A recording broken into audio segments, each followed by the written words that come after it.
Another day at the Crooked Anchor, the case of the cooked Wanker. The sun rose like it was deeply ashamed of itself, peeking weakly over the hills of the Devonshire countryside. The Crooked Anchor sat quietly in its slightly off-kilter posture, as always, unchanged, eternal, except for one very obvious change. Brian was the first to arrive that morning, as he always was. 11:05 on the dot. Not early, not late, perfectly timed so that he never had to speak to the postman.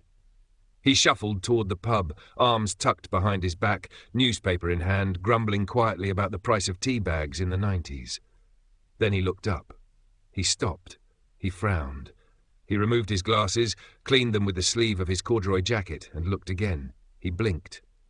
The pub sign, once proudly swaying in the breeze with its flaking depiction of a bent anchor, now read, "The Cooked Wanker."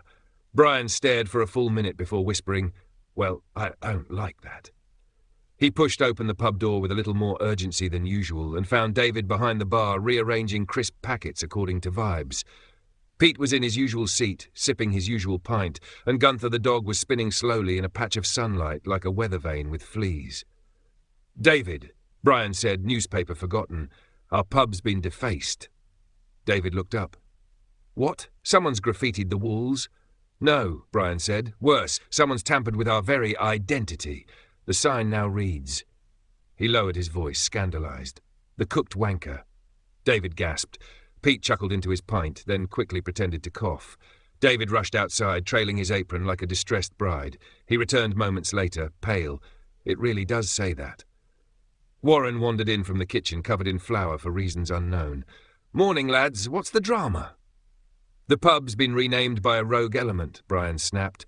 "We're investigating," David said, already holding a notebook labelled Wankergate. Raymond emerged from the cellar, dragging a suspiciously large length of copper piping and looking guilty by default.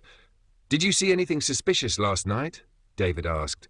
"I was playing chess with the rat," Raymond said. "But he kept cheating, so I went to bed early." "Maybe it was kids," Warren offered. "In this village?" Brian scoffed. "The most rebellious youth here took up jazz harmonica and apologized afterward."